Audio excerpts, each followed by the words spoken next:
Yes, g'day. Welcome to BackChat. You are here. We're joined in studio by just an absolute cricketing legend and great. And I know you all know what we're going to ask him about first. We've got a cricket ball sitting on the table. This man right in front of me. We don't do long introductions here. David Boon, how are you, mate? I'm very well, Will. Now, have you seen this cricket ball? Did you have a look at that when we walked in? No, I didn't. I saw it sitting there, but I haven't seen what's on the face of it. No. Well, we're going to get to that in a little bit because the first question we ask every guest here at BackChat, Booney, we know you've been a great cricketer. You've had an international career spanning over a decade, 107 tests. You've scored a lot of runs at test level, 7,422 to be exact. We want to know what your greatest sporting achievement is off the cricket field. We know you've been a great cricketer. We know we do care, but we tell our guests we know all about your cricketing career. What have you done in other sports? What's your greatest sporting achievement? And you can go all the way back to Tassie Juniors, because I know you used to play a bit of footy. I played a bit of footy. I love footy. I think being reported for the first time, playing for North Launceston, and I got 6 weeks. First offence, and the bloke I hit was out for 10. What did you hit him with? The little right hand. What did he do? I had a jump though. I put a trampoline out in the ground. He was 6'3", and he'd been hitting our centre half forward in the back of the head all day. So I thought, "Oh, bugger it," and kept going. Yeah, that's very good. And that was it. And then ended up on the pile of about 15 other blokes and. Number taken in the shed. My old man was in charge of the amateur footballs in those days, and I went home and said it was a bit harsh. Yes. And Launceston not being a very big place, he said, "No, I've already heard, and if I'd have been in charge of the tribunal, you would have got 10. Mr. Boon's not happy. Not a happy chappy. Oh, mate, well, thanks for coming in. We appreciate your time here at BackChat. We've got some great sponsors that look after us here, Whippersnapper, Shelter, Bluebet, Margaret River Roasting Co., Leadable Cameras, and, of course, Dean Bradley, the real estate man. We get looked after. We thank those guys. They help us put all of this together. This cricket ball here, Booney, so your greatest sporting achievement. Mine, I was a state under-9 state hurdling champion. Dan's been waiting for. We had a chat to Mitch Johnson here on the podcast a little while ago. You like it when the cricketers come through, don't you, Dan? Well, tell Booney about the cricket ball. It just validates my accomplishments a little more when someone who can actually appreciate what I've done can see it, and especially in the flesh. So give him a look. Firstly, I might just quickly ask, what was your best bowling figures? Mate, I got 14 first-class wickets in 29 seasons of cricket. So I'm not sure, but a lot of 2 catches dropped in Test cricket. 1 LBW turned down. That's a long story. Who dropped them? I bet you remember him. Greg Ritchie twice, 2 and 3 balls in Delhi. Okay, so the reason I ask is because this cricket ball, I'll just get it because I know you really want to have a look. No, I mean I didn't bring it up. Actually, I think you may have done it. So this is best performance in a final. Under 12s, Chewett Hill Cricket Club. Premier club here in Western Australia, 5 wickets for 16 runs, and that's the ball. Mate, where were you? Were you on the radar to play for Australia that day? I did get a few letters, but I had other things going on at the time, and I was actually on a hat trick with the 5th wicket, and that was the last ball of the season. So I didn't get a chance to. You just got it in. You couldn't back it up then. No, I couldn't. But it was just the tail end, and we lost the grand final. So what did you bowl, Booney? Tweakers, little offies. Little offies, mate. They're more like flying saucers. They didn't do a lot. Some pies. Is that the same as you? Oh, you're lucky. I bowled a couple of times in one-day internationals, and once was actually against Australia A in Brisbane. I can't remember why AB brought me on, but Ricky was facing as a younger bloke, and I just walked down the wicket before I bowled, and I said, "Don't you get out. It'll be the most embarrassing time of your entire career." And I bowled about 5 overs for about 10, and he could not hit it off the square.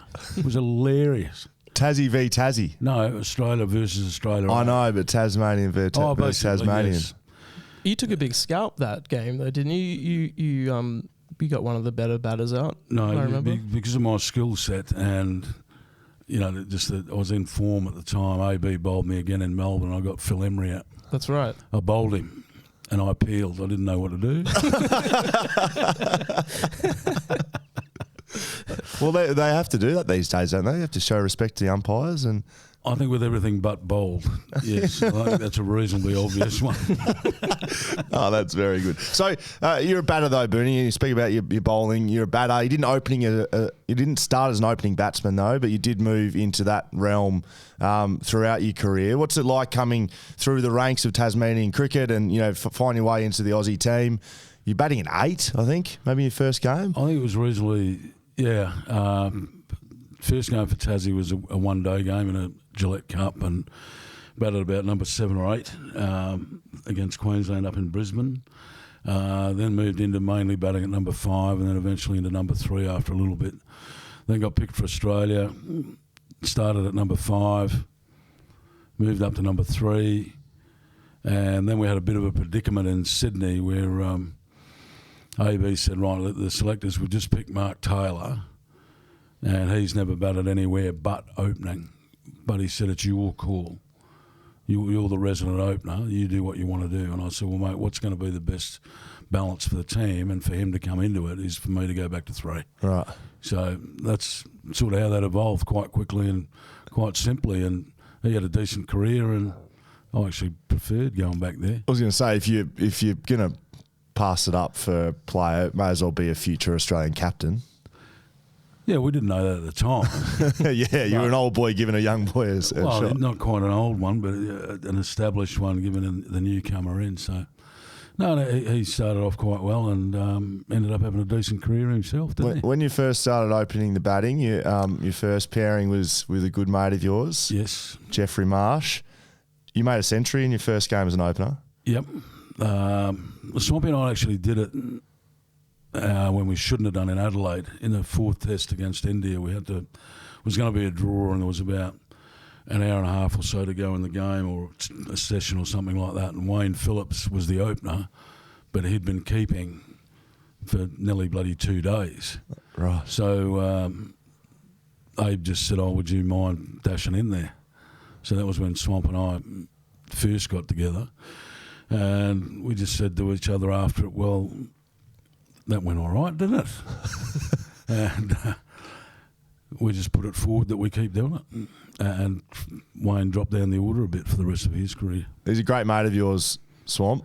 Yeah, we first met when he was 16, I was 15. There was a schoolboys carnival going on in Hobart, and Western Australia came over a bit before that, and we played each other in Launceston, Hobart before the carnival started. And if my memory serves me correctly, Swampy got 100 in both games and panned us all over the park. But I don't know what it was. Even at that young age, we seemed to click and got on really well. So then we met up through under-19s and then started playing for Australia and against each other. I was accused of favouritism once here in Perth, where Swamp nicked one on about 4. Michael Livinudo wasn't sure whether he'd taken the catch, so I thought I'll do the right thing, even though the umpires had given him out, and said, look, we're not sure, so leave him there. 158 later. Always happens, doesn't it? What's how important is batting order to batsmen at that level, moving from sort of out of the opening to 3? Is there a lot of pride in that? Well, there is. I suppose you work out with guys different ways that they naturally play, or the way that they can adapt. What's the best balance to your top 6? How they're going to work together. But opening to 3, there's not a lot of difference. It's what's colloquially termed probably the engine room, and everyone in there all 3 in there are marginally insane. Because I don't think it makes any logical sense to enjoy facing the new ball all the time, especially against the West Indies and other quicks. But we really enjoyed it, and we had a good trio there when Mark got established and Swamp was still there. We had a good relationship. Each of us could bat with anyone. I had a great relationship with Mark Waugh, who followed me, and don't know how, but we made a lot of 100 partnerships, and I just enjoyed watching him from the other end and hanging in there. So it's just one of those things. Number 3, you've got to, if you unfortunately lose an early one, you go in and you assume the role as an opener. If they bat for a while, you then go in and you assume the context of what the game is at the time, and if that's to push on after the first few, away you go. You mentioned the West Indies there.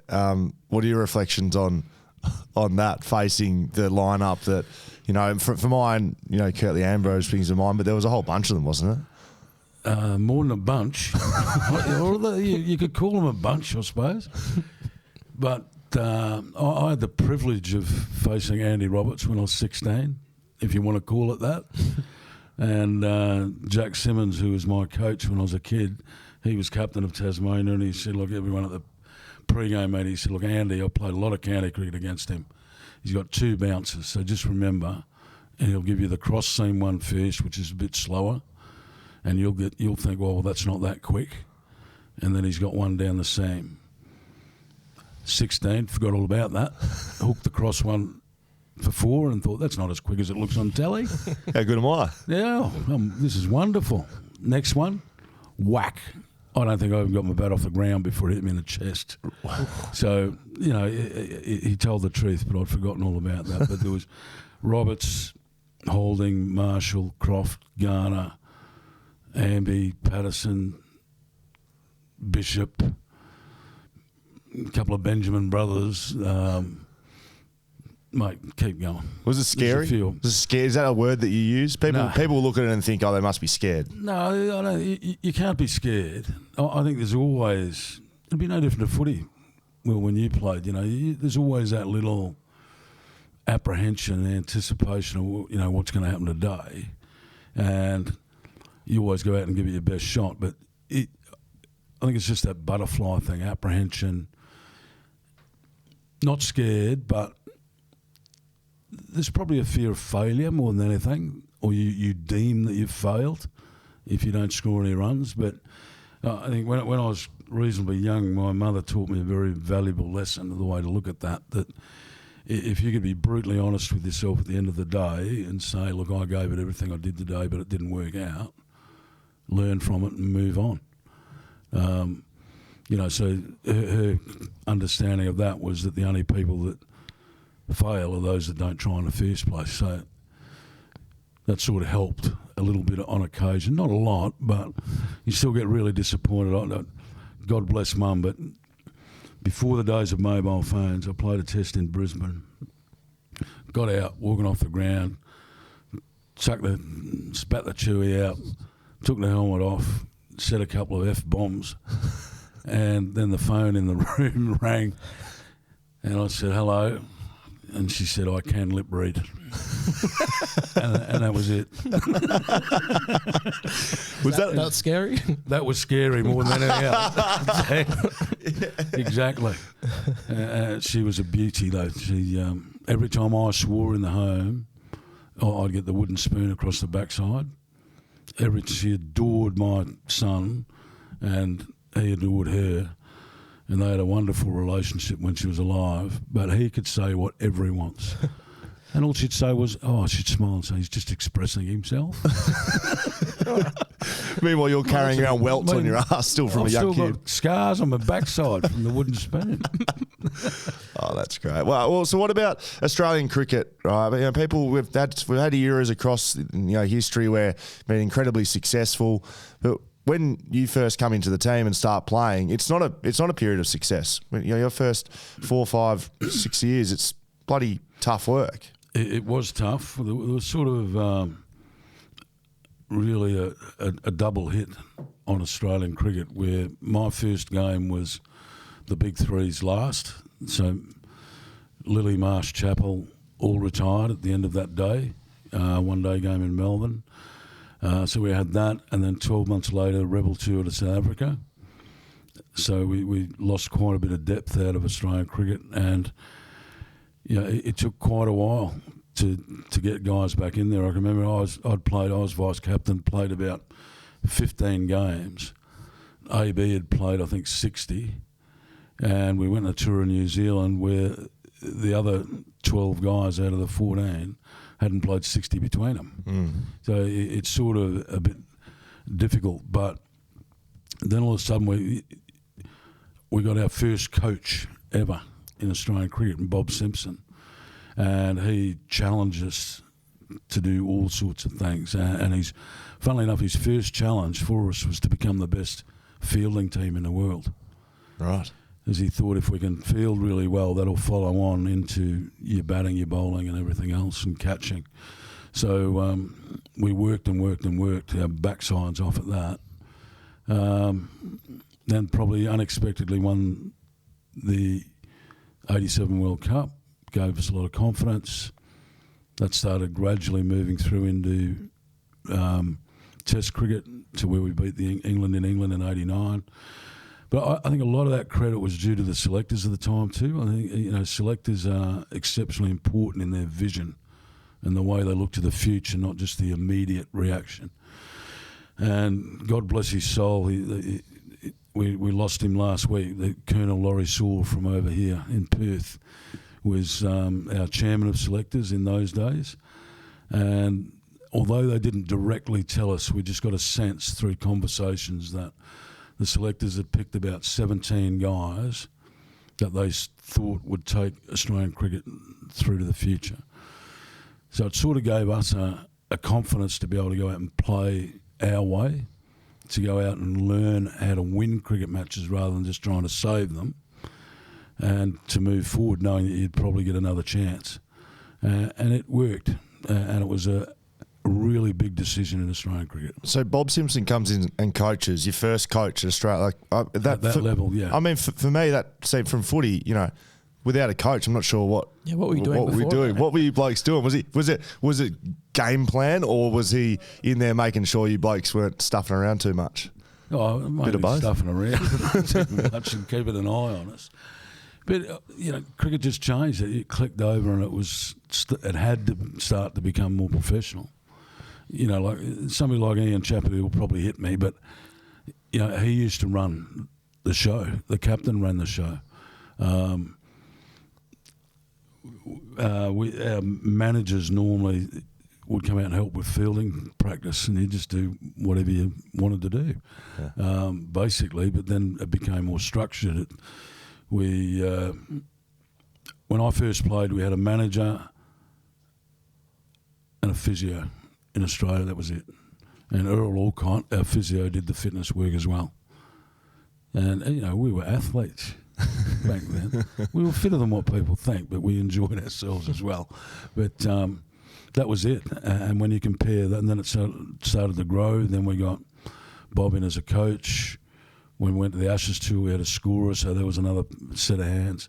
A bloke called Mike Walsh from Victoria, and the manager was separate, and the physio. That was it for most of my career. Occasionally we would have guest appearances. Like a motivator. You'd have a motivator. I can remember Kevin Sheedy coming and speak to us in Melbourne. We had a baseball guy that came in and taught us how to throw. And it was amazing how we threw, and he changed us in the way that we threw and held the ball and all sorts of things like that. And then it grew. Whereas now, you've got a squad of, say, 16 and you've got 18 support staff. Yes. For a cricket team, it's a lot. They're getting their hands held a little bit these days, is that what you're saying? Well, some people might think that, but, mate, my state of mind, I would have loved to have been able to prove to a psychologist on tour that I was mad. So, that would have been a good thing to do.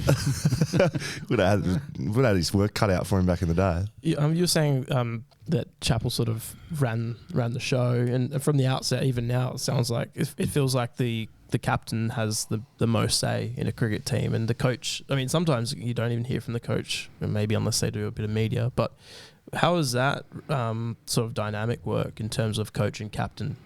I think in cricket it worked quite well. The coach, the captain, the vice captain, a group of senior players, we would discuss a lot of that game plan stuff and how we were going to go. A lot of it was around the mental side of things, and how we would approach it. Like, as Will mentioned before, when we were rebuilding, a lot of it was around trying to be positive rather than thinking, how much we're going to get beaten by today. It was about being positive and trying to win and move forward. So they do that. But in cricket, it's probably the coach is in charge off the ground and the captain's in charge on the ground. And the captain, a lot of times, I know when I was captain of Tasmania, I asked the coach, Greg Shippett, another Western Australian, who was a really good coach, I'd say, Ship, I need you to keep your mind on what you're observing and give me the stats. Stick your bib in while I'm on the ground, I'm going to belt you. No, but we had a great relationship, and that's sort of the way that it works. And you can discuss things during breaks and things like that, but the captain's basically in charge. On the ground, he would discuss with his vice captain or other senior players or any player. If you're a good captain, you should be able to listen to everyone. And then you make your calls out in the ground with the knowledge you've got. There's another big difference that we spoke a bit about over the last couple of days together. The opposition camaraderie that seemed to be, it might be less now, but certainly back in the day with you boys, you had some great battles with the West Indies, with English teams in Ashes. But were your mates off the field? And how did that work? Because that doesn't really happen in AFL. It probably does, but probably more towards the end of people's careers, not while they're actually playing. I'm not sure, but I would have loved to play AFL football. Not sure I've been quick enough or tall enough. Sounds like you would have copped a couple of weeks. Might have. I had a decent spring, though. Took a hell of a hanger once for North Launceston over a bloke, Wim Vass, and he was shorter than me. I was up there for 5 minutes, so it was wonderful. Maybe it was one of those things that, you're representing your country out in the ground, hard as attack, nothing given, nothing gained. But after the game, traditionally, you would go in, the side who had batted on the day the most would go into the fielding side, and you'd have a beer or a soft drink or a glass of water, whatever you wanted to do, and have a chat. What that did, I found, was a few things. It helped alleviate anything that happened on the ground and the realisation that is war out there, but this isn't. You learnt an enormous amount from great players as a young bloke going into an opposition dressing room. Like imagine a kid in our sport being able to go into a dressing room and meet Greg Chappell, meet Dennis Lilly, Rod Marsh, in my instance, like people like Viv Richards and Gordon Greenwich and Desmond Haynes, and become good mates in the end. And I think it's one of the... I was even, it's so sad when Malcolm Marshall, who tried to kill me all the time, but when he died so young, it was so sad. And we were good friends as well.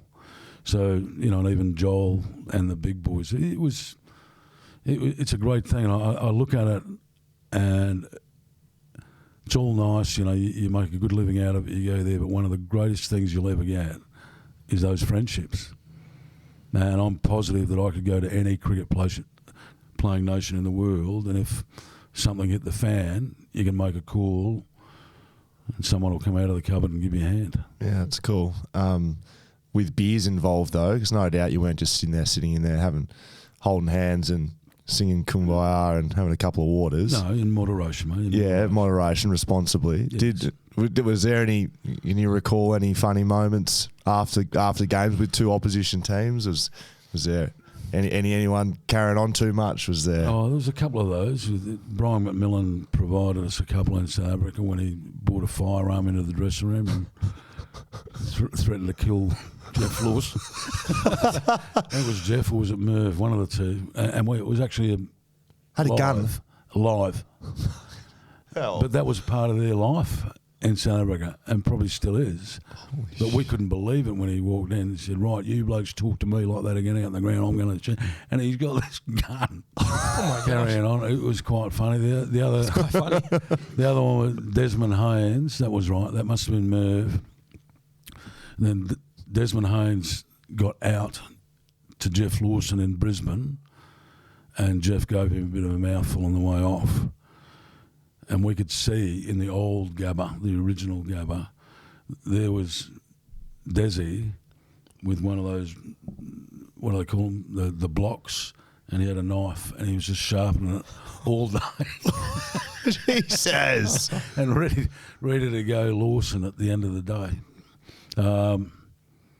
Mate, there was a few funny moments, yeah. But another one I thought was quite... it wasn't funny at the time, but in Melbourne, went into the West Indian dressing room. Jeff Dujon, great mate of mine to this day, he was just laughing, and I said, right, that's probably at my expense. What's so funny? And he said, well, Patrick bowled a ball to you this morning. I was in my wicket-keeping position, and he said, when you played it, there was not 1 inch of your body under stump height. I said, well, what's so funny about that? I'm glad I hit it. It probably would have killed me. And he said, that was what was so funny, that we all knew. That's unreal. What was your relationship like with the wicket keepers when you're out at the crease? Are you giving it back to them, or are you sort of just focusing on the bowling? I was just a strong, silent type, mate. No, you weren't. I actually didn't say too much. As a batter, I don't believe it's worth it, because you're always going to end up on the wrong end of that. It's 1v. A helmet and a reasonably large moustache probably helped hide the fact that my lips were moving at bat pad when I was. You spent a lot of time. You spent a lot of time within earshot of batsmen. Great. Oh yeah, a lot of time in there, but that was deliberate. Like, I'm no dummy. I can remember we played a test match in Adelaide against India, and we had a big change in the team, and none of them wanted to go into bat pad when it was the day of the junior pro goes in there. So I said to Abe, I'll bugger them, I'll do it. And I took a couple of catches, and I thought, geez, this is all right. You sit in here, you don't have to run around the field, and if it goes past you, you pretend it's hit you, so you fall over, you don't have to run anywhere. It's brilliant. No, but so did you have a helmet on in there? Yeah, helmet. But then I said to Simo, mate, I've just had an epiphany. What about we have a specialist first slip, second slip, gully, extra cover, blah, blah, blah. Why can't that bloke be a specialist as well? Because he could take a catch that'll change and turn or win a game the same as anywhere else. And he just said, this is the advantage of having a coach. He said, all right, if you're willing to work with me and work hard at it, let's go. So we just do probably 45 minutes extra at the end of every session on bat pad stuff, and off it went. You cop any big hits while you're in there? Oh, a couple, but not, the percentage basis, not really. Got hit by Javed Moundad in Lahore, where it missed the helmet, hit me in the neck. Off a pull shot off Peter Taylor, the off spinner. And Javed tried to be nice to me, but I'm afraid I wasn't very nice back in that instance. And then I got hit twice in a week at Trent Bridge in England, once off Derek Randall and once Robin Smith. And the Robin Smith one was a bit hairy because we had the helmet I'd borrowed for some reason. I can't remember why. Carl Rackham's helmet, and it had the Perspex ears, and then it's a grill attached to that, and it just exploded. And Jonesy, God bless him, reckons he found a bit of Perspex outside the rope. But I was a bit wonky after that, just for a little while. I had to go off for 5 minutes. I didn't like going off, but what do you call it? Had a dislocated top of the jaw and had to get the physio to click it back in. Your jaw? Gosh. The top up near your ear, like in front of there. What's that joint called? Yeah. Whatever it is. Yeah. That had collapsed in. Boy. I saw No, it's all right. I saw was it Makram fast bowl to your head. I was watching some highlights. Highlight? Doesn't sound like a highlight. Well, yeah, it was a one day, and that, I mean, we're talking about being scary, but he really threw some pace down. But he was quick. Him and Waka were outstanding. And Wazim was extremely difficult because shortest run up, still quick, swing it both ways, great strength and control. But yeah, we played a one-day game here at the Wacker. Is that the one you're talking about? I think so, and, yeah. And Jeff and I, the wicket, it wasn't too long after they'd relayed it, but it looked really good. So I said to Jeff, look, I can go out here. I don't think I'm going to wear a helmet. He said, I think you should for the first few overs. Just have a look. All right then. And then got pinned by Wacker, by Wazim bowling round the wicket. Yeah. Swung a mile, I think. You remember? Did you have a good look at it? I was going to cut it. I mean, they're noggin. Well, I mean, Jeff, given that you guys didn't have that opening partnership, I mean, you would have hung out with each other on away trips and travelling. You do a lot of travelling as cricketers. Yep. You didn't get up to too much mischief, you two? Oh, a little bit occasionally, but not too much. But we just had a great relationship. When we started opening, we basically said, right, well, we've known each other for a hell of a long time, but we've really got to get to know each other. So probably 4 days or so, 4 or 5 days before we started a test series or a test match, we would start doing our thing, where we'd spend a lot of time together. We'd talk about what we're going to do, how we thought they were going to bowl at us. I knew that on Wednesdays he always wore red undies. We knew each other inside out, so that you could have a relationship out in the ground that I think in the end was epitomised by the fact that we played an ODI against the West Indies one night in Melbourne. I think there was 90-odd thousand in there, and we couldn't hear each other. So we just made this decision that whoever was on strike and batting, throw the rule book out the window, and if they started running, the other bloke would just run and have trust. And we started doing it in all cricket and not calling, and it gave us about 3 or 4 metres, which was fantastic, especially with running ones. So your understanding and your trust of that was pretty good. But, a couple of times our discussions went a little bit too long, which they did one night in England. Yes. Where we just thought we'd have a quiet meal, quiet beer, I think it was 5 days out. Yes. And went to this little pub that I knew after our meal and said, come on, it's only early, we'll just have one. Yep. I met somebody in there, a little notoriety, I suppose, another sports person and a musician. Who were they? Doesn't matter? No, I don't like doing it. Okay. Who was it? It was, what's his name? He's dead now. Played for Liverpool and Manchester United. Scottish bloke, beard, Best. Okay. Gary Best? No, not Gary Best. Someone Best. Someone Best. And not a soccer guy. So. He and one of the members of the Stones. Okay. And they George Best. George Best. And one of the members of the Rolling Stones. Okay. Rolling Stones. So we went to this little club and they took us to. And okay. So we were actually playing the MCC in a 60 over game the next day.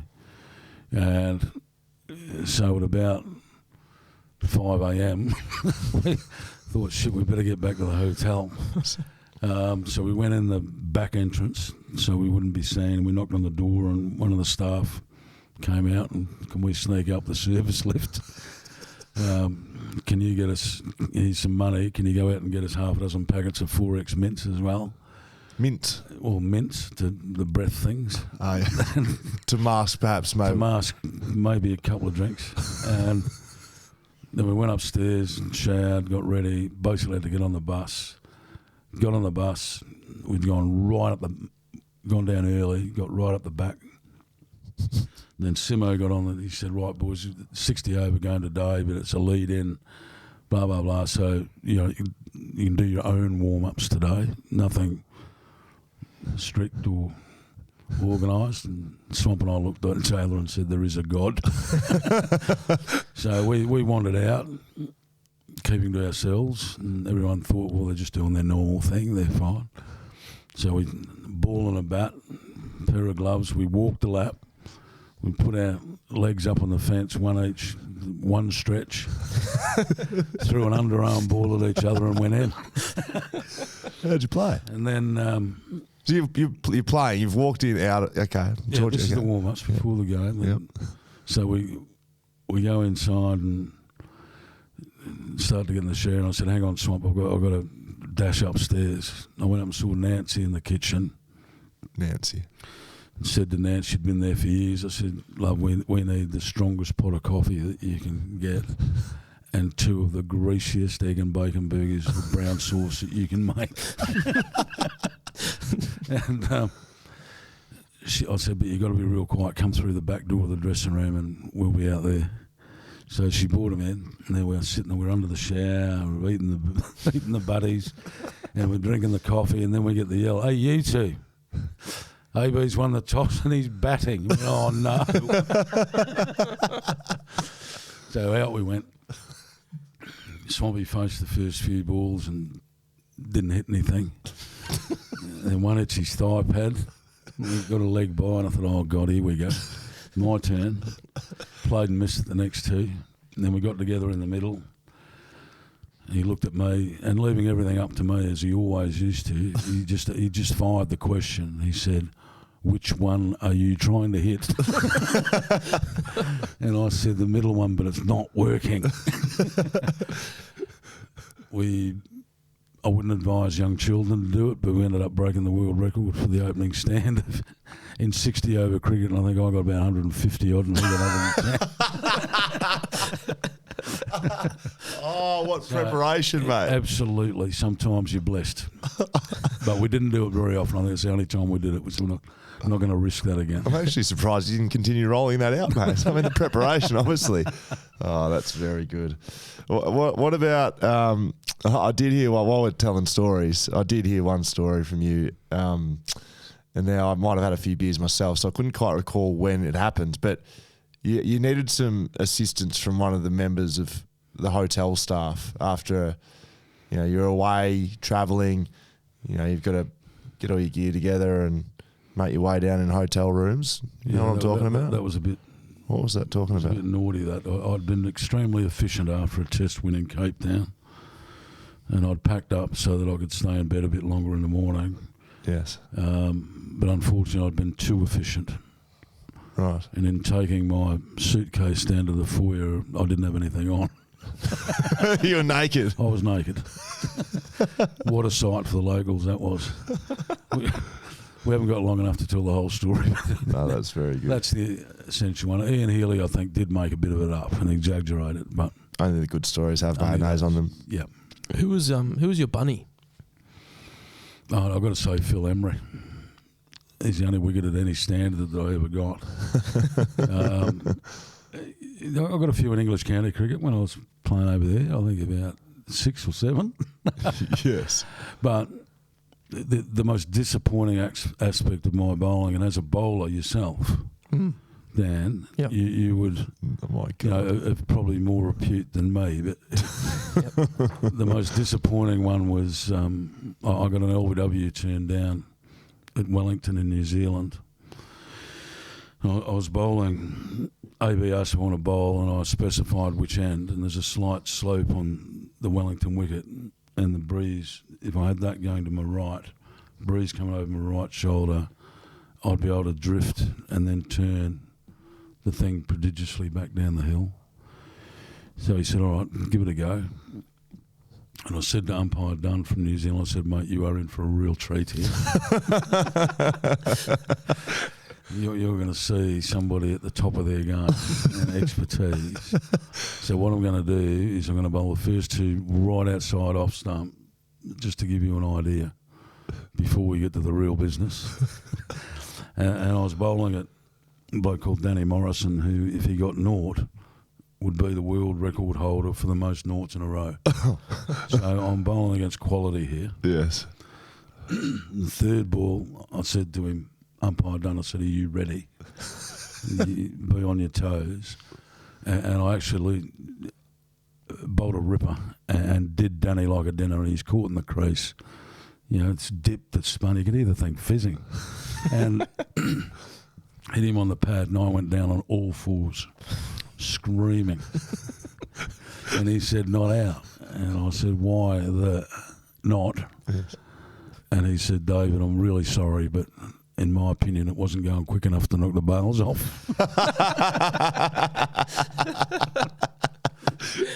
Sounds like your sort of bowling. Yeah, pies. Is that a thing that actually happens, like developing a relationship with the umpire? And do bowlers work on them in order to try and skew anything in their favour? No, I wouldn't call it that. Being an ICC match referee now, mate, that's not exactly the smartest thing you're going to say all morning.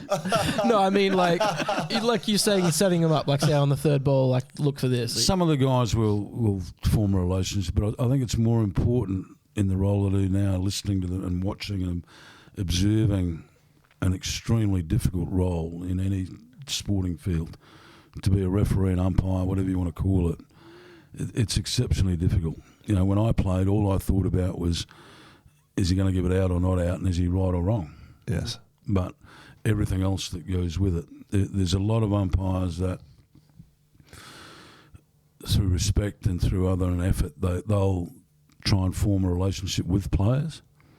Not pally, but so there's just an understanding that will go on there, and that's quite important. I suppose, especially from a behavioural sense or a dissent sense when a decision is made. So they'll talk to them a bit, but no, there's not really. I don't think a lot of some of the bowlers will do the same thing with certain umpires. They have really good relationships, but it's never there to affect a decision or sway a decision or anything like that. Because, mate, you've got 48 cameras or 58 cameras in a ground, and you start fiddling the books, you're going to get caught. Especially by match referee right here. Before we get to post-life cricket for you, Booney, I mean, you're an incredibly good batsman. Not that it gets forgotten, but you were 87, 88 International Player of the Year. You made a shitload of centuries. Did you feel a leader in that sense, in terms of the way you batted, or were you someone that used to just go out and bat and make runs? Like, what were you as a cricket player? Because you're a bloody good one. I think just team orientation is a key. And I was lucky enough to play for a long time, lucky enough to be secure in my position in the side.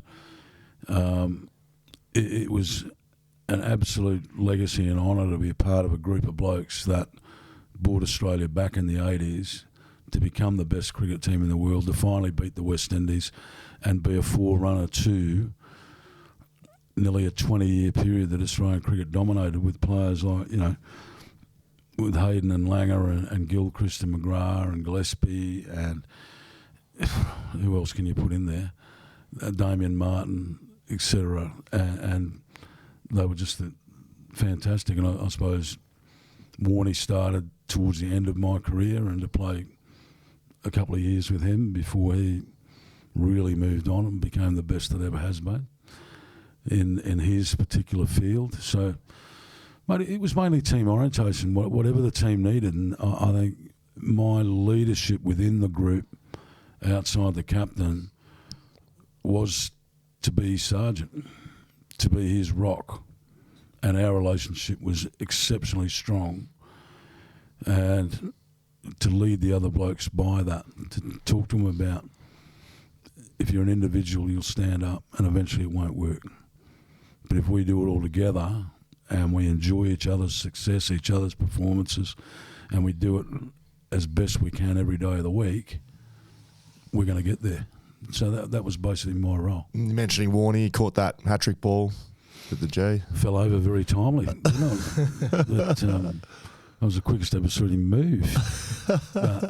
That's one of those historical things, I suppose, that you never forget, that you're a part of it. Like there's going to be a lot of blokes from the game at Optus Stadium with Josh Kennedy finishing, that they'll never forget the fact that they were a part of his last game and that he kicked 8. Yeah. Like, just something special always happens. Yeah. That you never forget, and Warnie's hat-trick was one of those for me. To buy you a beer for that? I think we might have one after it. We won the game as well. What he did do for me, which I've got to say, he's one of the most generous and caring blokes, and he managed to procure, which only Warnie could. He got the face page of the Herald Sun, the original one that stands outside the Herald Sun in Melbourne, in those grates they used to put them in and all that, and he signed it off and got it framed and gave it to me. How did he get it? He just asked for it? He just would have gone in and got it and said, I want. Shame on. I am. The Warn. It's been a pretty hard 12 months for Aussie cricket, speaking about Warnie. Mate, it has. It started a while ago. It was a hell of a shock for all of us. But and Jonesy fell over in Mumbai at the Taj. I was only speaking to him the night before. I spoke to Brett Lee while Brett was still in India. And I couldn't believe it. Jones and I were tight, good, very good mates. When my father died, he just turned up, didn't tell anyone he was coming, and just went straight to Mum. He didn't go to me, he went to Mum and said, look, Mrs. Boon, I'm here for 2 days, anything you want me to do, blah, blah, blah. Heart of gold, pain in the backside at times, but a heart of gold. But I was talking to him, and Binger told me, you wouldn't believe it, he trained in your T-shirt that morning. With a photo of you on the front of his T-shirt. Wow. And I just burst into tears. Yeah. But that one was hard. Then to lose Bacchus, Marshy, quite suddenly, and again, too young. Then, obviously, Warnie was a real shock. Saw him through the Australian summer regularly. We used to catch up all the time. We'd have a chat, always make time for each other at some stage, wherever it be in the world. He would tell me things I didn't want to know. And he said, I've always told you everything, so I'm still doing it. I don't need to know. And thank God there was only one of him, but that was just a hell of a shock as well. Yeah. And at 50 odd, early 50s, mate, just far too early. And then Roy Simons in a car accident. So 18 months is a bit much. A lot of us now have upped our ante in our communication and talk to each other more regularly than what we probably were. Right. We're pumping each other's tyres about making sure we get checked. Yes. Go and do the right things with all things men. Yeah. And don't just say it won't happen to me. Don't be bulletproof. So my wife's medical. A lot of our friends are medical. So recently I've done one of those echo stress tests. Geez, they're hard in a mask. Really? You've got to use the mask because you're in a hospital. But at one stage they say to you, "We'll blow you after you've exercised. Blow all your breath out and then just hold." Well, you're on the side while they're doing this scan. Try and do that while you're puffed. And with a mask on. Oh, it's damn near impossible. So give me a peg for my nose and we'll see how we go. But it's important to do all this stuff. And it's not a big inconvenience. So I would advise all your listeners and everybody that, especially once you hit about 35, 40, go on sunshine, rubber glove, the whole business. Yep. Start with that one. Yep.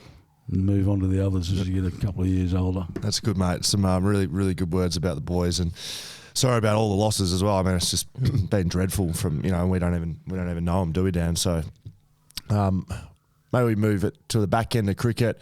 You're on the board of selectors. So you spoke about how important they are to a team, and what you're doing now, which is ICC match referee and the elite panel. Do you feel like you're still a big part of cricket? Cricket's a big part of your life with what you're doing. Guys, mate, I've been blessed. Honestly, when I left school, and I wasn't great at school, I went and worked for a bank. Yeah. Then I started playing cricket, but the bank were so supportive of me. It wasn't funny. They were a fantastic supporter of not only me but Tasmanian cricket. Then our general manager said at one stage, look, would you like to go into marketing? And I thought, oh, yeah, I'll do this. Golf, lunch, all that stuff. This would be fantastic. That's what I thought marketing was. And he said, no. I've spoken to a mate of mine at Sturt University. He's agreed that you can do your course AWOL. So you,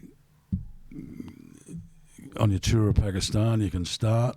You do that, you get yourself a degree in marketing and major in whatever you want, you got a job. Probably one of the best things that ever happened to me. Then I finished playing, and the then chairman of Tasmanian Cricket, Dennis Rogers, who was also one of only 2 guys ever to serve 2 consecutive terms as Cricket Australia chairman. He was asking me when I was going to finish, and he said that's all he wanted to know. So I told him this year, I played a couple of years for Tassie after I finished Test cricket. And I said, look, I'm going to England for 1 more year, but I know I'm not going to be able to make another Australian summer, so this will be it. And he said, are you sure? And I said, yes. So he said, all right then, I want to offer you a job working for Tasmanian Cricket. I said, I know you've got a marketing degree, so you come down, you can look after marketing. And I said, oh, I'm going to have to go home and talk to Pip about that. And he said, so you should. Moving from Launceston to Hobart's a big thing. Because that's like Collingwood, Carlton. That's thank God there's Campbelltown in between. And they hate each other. Collingwood and Carlton, there's Fitzroy in between. That saves a war. But he said, well, you go home and talk to Pip. And so I went back home, travelled back after the game, went home. Said to Pip, you won't believe it, but Dennis has offered us a job, but we're going to have to move to Hobart when we get back from England if we do it. And she said, yes, I know. We're driving back down tomorrow, and we've got 2 interviews at a couple of schools for the kids. Got a real estate agent going to start showing us around to pick up a house, blah, blah, blah. And I went, what? She said, yeah, he's been talking to me about it for 12 months. So he was all organised. So it taught me a very valuable lesson of administration. You get lady on board, the boss, correct, who makes the decisions, and the bloke will just follow. My message out of that was, I know exactly, very clear who the boss is, and so did he. Right, the decision maker all the time. So I did that, and then after a couple of years, our board wanted to streamline and pyramid the cricket department. I was very flat-lined and individual. So for the next 9 years, I went down there, established that, general manager of cricket, Australian selector for 10 years during that time, and 10 years ago, ICC. Yeah. There it is, blessed. Okay, we got 3 questions left, Dan. Okay. 3 big issues, 2 of them humour, 1 of them current. Sandpaper Gate, your ICC, you're in your role as ICC match official then. I don't think you were officiating in that game. No, I wasn't. No. What's your views and thoughts on that, and then how it was handled post the incident? I think it's all, I might preface it by saying that when I joined the ICC, Jeff Crow, who incidentally was the referee at that game, is a very good friend of mine from years and years ago. We played against each other underage cricket for New Zealand, Australia. He played for South Australia. We played Test cricket against each other. He was a New Zealand captain. He said, welcome aboard, Sunshine. I said, thank you. And he said, it's a great job until the shit hits the fan. And I said, well, what is the shit at the fan? He said, you'll work it out. We're all different. And quite quickly, I worked out in our role, we can determine in conjunction with other parties if there is an issue of safety for the players, i.e. an act of violence or terrorism or anything like that we have the power to call a tour off. That happened twice, once for me, once in Bangladesh, which thankfully it calmed down, and then I was in Christchurch when the bloke went nuts in the mosque while New Zealand were playing Bangladesh. That's quite a confronting situation to try and deal with, especially when you've got a guy in charge of Bangladeshi security who's an ex-army general who fought in the War of Independence and tells me that that's his democracy in his country. Not sure it is in mine, mate. Here we go. Yeah. That was confronting. Then I had my first ever ball tampering situation. And I found that enormously confronting because you're basically, when a bloke is accused of that, I have to sit down, look him in the eye, tell him he's been charged. We've got video evidence, we've got this, we've got that. I don't think you can argue, but I'm basically calling him a cheat. Mm. And I found that really difficult to deal with. Obviously, the same as anything in life, the more you do it, I'm not saying that I'm comfortable, but I'm a bit better at it now than what I used to be and a bit more realistic with it. Mate, I'm no different with the South African one. For something like that to happen in the Australian cricket team was exceptionally disappointing. I don't think anybody can argue that it didn't happen. It's extremely obvious that it did. Mm. Whether it was managed or not, Jeff's management of it was as per ICC Code of Conduct rules. And he did that as he should. But within that, as a rider to those rules, the host, the player's nation in those serious offences can impose their own penalty if they wish. And we could argue all day, all night and for weeks about whether Cricket Australia managed it well, whether they didn't, whether they're too severe or what, but it's in history now. Mm. And it's a bit like the media, I suppose. It's sadly, something goes on TV, that's gone in a bit. Something goes on the radio, that's gone in a bit. Something that's in print, it's there forever. And that'll be there forever. So it's quite sad, and I'm sure a very, very difficult time for all those involved on any side of the fence of it. Good answer. All right, two more, very important. The moustache. Uh-huh. How did it start? And how? What's the care routine? What sort of? What are we talking here, Booney?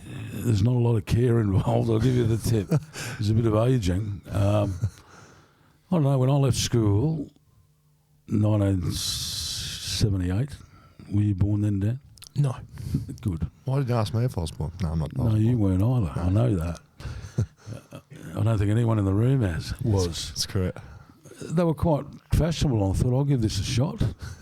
And it just took off. I had a couple of mates at school who were farmers, and I asked them about fertilising and stuff, and they said, well, you get a bit of acidic fluid, like a bit of metho or something, and you rub the green part of the goose dropping, make a mush, put it on your sleep at night, and off it'll go. It'll just fertilise and off. No, that's bullshit. But, Don't know you well enough to know if you're talking shit or not. Mate, it just happened. And then sort of started playing with Merv. We went on an Ashes tour. 4X for our sponsor. They made a big thing of it. And 4X, the beer, sorry. Yeah. I was thinking the mint from before, but no, not the beers. No, the other one. Or Lion Nathan, should I say, rather than 4X. But it sort of took off, and I don't know, just went with it. It's only ever been off twice. I was going to say, has it ever been off? Been off twice, both times for charity. Once Big David Foster, the woodchopper, and I. Yeah, run one of those telethon things for cerebral palsy, and we both agreed that if so much was raised, we'd take them off on the telly part of it, and they got there, so we had to take them off. Wow. And that was probably when my children were really young. But then the other time, Jonesy, AB and I got challenged big time by him, both of them, to do more for charity in Australia. And at the time he was doing all these walks through Europe and England and everything, so we got on board, and over 3 years the first year AB walked from Sydney to Brisbane, and Jonesy and I helped out on times, and then Jonesy went Sydney to Melbourne, and the following same thing, and then the following year I was by far the best of the three because I went from Melbourne to Hobart, and there's a bit of water in between that, so I could walk on the water, so to speak. No, I caught the boat and walked around Tasmania, and we raised a hell of a lot of money back in those days, and part of that was Gillette were one of my major sponsors, and I went on the footy show on the Sunday one, day after, and with Gillette again, and mate, off it came. But my children were petrified. They had never known me without one, and they just stared and had no idea. and how it anatomically happens that all of a sudden your top lip is just really cold and it feels like it's about 3 inches long. Look, you're blowing bubbles underwater. It's terrible. So, no, back it came, and it's been there ever since. I keep having to be reminded by my wife that it does need trimming occasionally, and the stray ones, get them off. It's just keeping the changing colour. That's very good, I've just had a look. I've just searched David Boon without a moustache, and there isn't a single photo. So it must have kept it pretty, We grew it back very quickly. yeah, as soon as it came up. Very quickly, yes. If we can source a photo of David Boon without a moustache, I'd love to see it. Mate, it's not that flash. The kids are horrified. Hides a multitude. Last question, mate. Then we've got some questions from our listeners. It would be poor form by me as a host of a podcast to have David Boon on the show and not talk about this record, right? This record that I haven't really seen you ever answer properly before, to be honest. Well, who says I'm going to today? Well, I'm just winding you right into it, and I guess our listeners will be the judge. 52 beers on a flight from Australia to England. Did it happen, and is that the number? And tell me about it, please. What I won't deny is that we had a beer. Okay. But to be perfectly honest, if it was that many, how the hell would I know? I do know the exercise was initiated by Terry Alderman, and he was the one that initially gathered information and was in charge of the whole thing. Then my mate from Wandering, Jeffrey Robert, come on, you can do it. So he egged me on. Were you drinking with anyone? Oh, yeah, I had partners throughout. Terry didn't drop out that many before I managed to do whatever it was. But, mate, I've got to be brutally honest here. I won't deny it happened. We all do stupid things in our life, and I'll finish by just being serious, because you have fun, you do something, and then you think, shit, what about the ramifications to everything else, to your family, to your children, blah, blah, blah. And mate, yeah, it caused some crap over the years. And, it's something that I regret a lot. Can't deny it, but I do regret it. Yeah. And it was stupid to be able to do that when you're in the public eye. It's good. I actually would prefer that answer, if I'm honest, Dan. Yeah. I know everyone wants to have a laugh, but I actually prefer a bit of honesty from the great man. Thank you very much, David Boon. It's been an absolute pleasure, but I know this is why you're here. You know all about social media, right? Instagram. A little bit. Twitter. Not great, but Reddit. a bit. TikTok. Well, we've got social media. Will Schofield, social media. Yes, that's right. Some absolute brilliance here at BackChat. Enjoy that? Absolutely. Yeah, it's very good. Social media, where the people, our listeners, get to ask you the questions. So we knew you were coming on. We put it out to the people, and they want to know a few things about you. So if you're ready for it, let's go. We're going to get into it. Drew_Hamish. It says, favourite wicket you ever took? Favourite wicket I ever took would have to be Phil Emery. He'll hate that. Good. Love it. Jado25, who has the better mo, you or Merv Hughes? Oh, mine, of course. Mind you, he's not bad. He's a lot bigger than me, so it takes a bigger presence. But, no, I'm happy with mine. Yes, very good. Michael.Blythe.18. Which teammate was the worst to share a room with on overseas trips, and why? My opening partner. No, we got on well, but he was a shocker because he was illiterate. He couldn't read, and if I read, he would basically infer that I didn't like him anymore. Why? So because you were reading it. Because I was reading and he rub couldn't. It in his face. Yeah, so he'd tear my book apart. But we actually got on really well. I didn't really enjoy, though I've got to be truthful here, I didn't really enjoy rooming with Jeff Lawson. Why? Oh, he's too prim and proper. And he had this air thing in the room that he'd circulate. Like an air purifier or something. Air purifier, basically because of the size of his nose, probably. But, yeah, only did it once and that was enough. Very good. Paulie Ab. What's the best sledge you ever gave and received, and who did you love playing against purely for the banter? Well, it's a difficult one. I was the strong, silent type. Nothing specific, but I did enjoy a lot of Merv's banter, and that was against every team. It would actually, sometimes it's just mentally he was going, but he did say one to Hansie Cronje, and it's an old thing, but in the context when you're thinking about it, Hansie's belted him all over the park in a tour game at Bloemfontein in Orange Free State, and then Merv ran in and just deliberately bowled this tiny soft little ball and then rolled down the wicket, farted and told Hansie to try and hit that for six.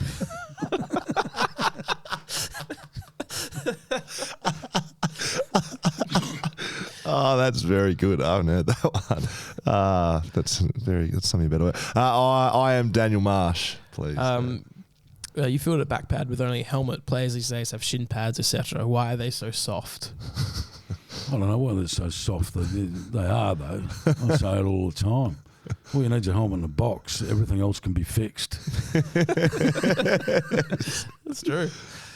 Looked after in there, aren't they? Boxall was sort of... we've answered that, unfortunately. Phil Coops, number 2. Thoughts on a Tasmanian footy team? Yeah, I'd be for it.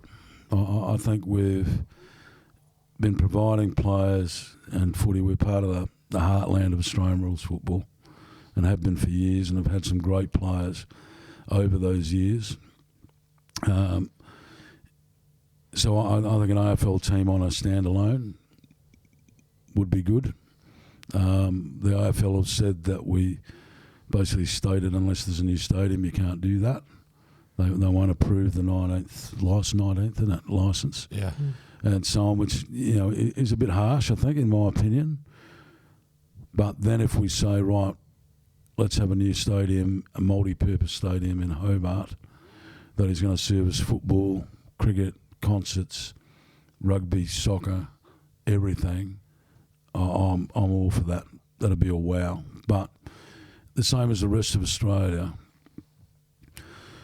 everybody's in a position where there's a lot of things been in the political forefront in the last few years, such as, medical, which has been highlighted by COVID, homelessness, and I would imagine spending 750 million or whatever on a stadium when there are still holes in those other things, there's going to be a lot of people who don't want it. I agree with them totally, but I think the benefit that would outlie a new stadium in Tassie would go all right. Do the Tasmanian people have enough? I know it's a footy state. I know we see AFL games there. If they build a 30,000, 40,000 seat stadium, does the support come? Like, is there enough there? I would hope there would be. It's a bit of a thing in Tassie that a lot of people won't book. They'll wait and see what the weather's like, and they'll make a decision on the day. Like I know a promoter once got AC/DC down at the old TCA ground, but he had to sell so many tickets before they'd come, and he told them that he had, but he hadn't anywhere near it. But then I think it was 25,000, 26,000 turned up to the concert. and I think he'd sold 2. Yes. Supposed to sell 10 before they'd even come. So we're all grateful for his little fib. Thankfully it worked out and it was a nice night. But I think that's the key, mate. You can't scream for something and want something and then not go and support it. The Jack Jumpers came in, the basketball team this year. People jump, I know it's novel because it's new, and they had a great season making the grand final. But people supported it, and that's what we need with cricket, football, and everything, that people just to go along and support those Tasmanians that are trying to give it their best and achieve the highest level and think that they can. Thank you very much, mate. No, you don't do many podcasts, but appreciate your time. Did you have fun? I had a lot of fun. And really enjoyed it, guys. Thank you. Good man. Thank you. There we go. David Boon joins us. Thanks to Mousy for sorting that out as well. Got to say thank you again to our supporters, our sponsors, Whippersnapper, Whiskey, Margaret River Roasting Co., Blue Bet, Shelter Brewing Co., Leaderville Cameras, and Dean Bradley Real Estate. He's sorting us out here around Mount Hawthorn. All the best stuff week to week on BackChat. You know where to find it. BackChat, _ across socials, backchatpodcast.com.au for the website. Watch us on YouTube, listen to us on podcasts, and I think we're done. Nailed it.